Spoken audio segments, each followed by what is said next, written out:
If you struggle from an addiction, please take a few minutes to watch this video. I remember that feeling. The feeling of helplessness, the feeling of looking in the mirror and thinking, I hate myself. I remember smashing mirrors into pieces and cutting myself with those pieces and trying to hurt myself in every way that I could because I just loathed what I saw in the mirror. When I looked in the mirror, I could see all the abuses. I could see all the things that I've done that I'm ashamed of. I could see all the mistakes that I've made and the people that I hurt. And honestly, I don't think there was a person in this world that I told the truth to, ever. That's what alcohol and drugs did to me. I know that you're hurting inside. I know. I don't know what you're hurting from. I don't know if it's maybe abuse when you were a kid. Maybe it's something you've done or something that was done to you. But you are hurting inside, and that's why you use. I refuse to believe anything otherwise. I know this to be true. I'm here to tell you something that took me way too long to figure out and learn. There is nothing that is evil enough in this world that you cannot come back from. There is nothing that is dark enough in this world to steal your purity. You are a pure person, and you deserve to be happy. You are worthy of a good life. You are worthy of happiness and laughter and joy and to follow and fight for your dreams. You deserve to have people around you who love you and care about you, and you do. Sometimes the people around us don't know how to deal with addictions, and so it comes off in difficult ways, especially being an ex-addict. I remember, nobody trusted me because I lied all the time. Nobody believed anything I said because I would say anything. And some people don't know how to deal with that. Some people, they express their hurt for you in anger and frustration and even shame sometimes. But I am here to tell you that you deserve to be happy. You are worthy of a good life, and you are so beautiful that you don't even see it.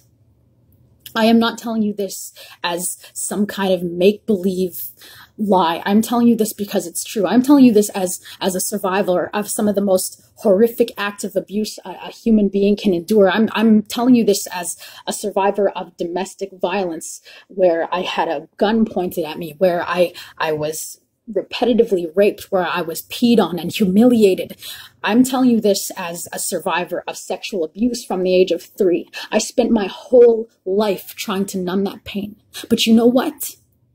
It will chase you into the grave if you don't find a way to face it. It will chase you into the grave, and it will chase everybody you love away from you. Maybe you've lost people already. Maybe you've lost friends, family, maybe your children. I almost lost mine. I'm so lucky that I had people who were there to take care of my kids while I was running around chasing a high, because if I didn't have that, I wouldn't have them. But you know what? No matter what you've lost, you can get it all back. You have to find the place within yourself to face that pain. And everybody does it in their own way. Some people, they go to AA groups. Some people use prayer. Some people use other coping mechanisms like writing, like music, like poetry, something. You have to find a way to get what's inside of you out and to tap into that place where you at least begin the journey of self-love. When I started looking in the mirror and telling myself, I love you. You deserve to be happy. You are worthy of a good life. I did not believe it. And the first couple times I wanted to smash the mirror because I just did not believe it. Everything in me was screaming, this is a lie. You're worthless. You're ugly. You're stupid. You don't deserve to be happy. Look at what you've done. Look at what you've been through. You should be ashamed of yourself. You don't deserve to be alive. These are the things I would tell myself every time I looked in the mirror because I was so ashamed. But when I started that journey, I would say it anyway. I'd look in the mirror and I'd say, you know what?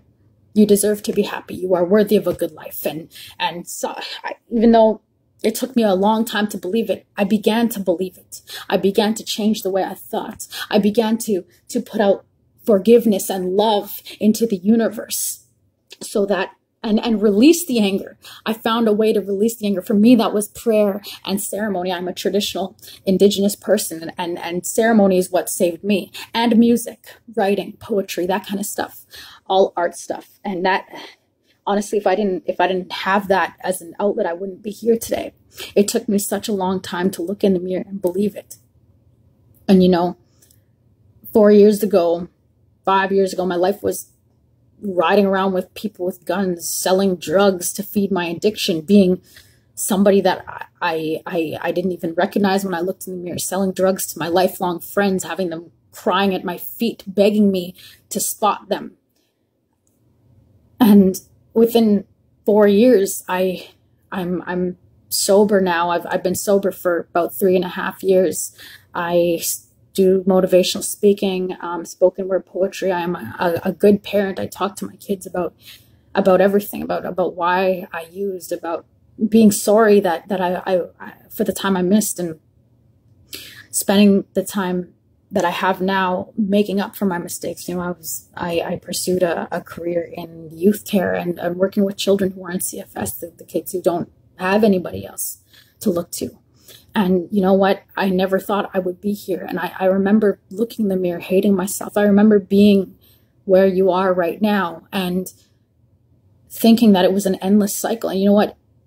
It almost killed me. And I'm really lucky to be alive. And I want you to take a good, hard look at what you do have. And don't hit me up with that, I did this or I did that, or trying to give me reasons why you don't deserve to be happy. No, you know what? Everybody deserves to be happy. You are worthy of love. You deserve to be loved. You deserve to have a good life. And I'm sorry if things happen to you that hurt you. I'm sorry if you were abused. I'm sorry if you were raped or whatever happened to you. I'm sorry that this happened to you, but don't let it define you. You are capable of so much more than you realize. You are bigger than these drugs. You are bigger than these addictions. And you have a power within you that is just waiting to be tapped in. You can do it, but you are the only one who can do it. So please hear this plea and believe me when I say these things. You can overcome your addiction. You can have a good life and you deserve it. You deserve it. There is happiness within you. There is joy. There is beauty. There is bliss and there is purity. And nobody will ever be strong enough to take that away from you. That is something that is part of your soul. It is divine and it is beautiful and it lives within you. And if you ever are stuck and you need help or you need to reach out to somebody, there are resources available. I'm here. And there's a whole community of people who are healing from addictions that would be willing to speak with you. So please find that place within yourself to fight for what you deserve instead of giving into it, because that drug will kill you.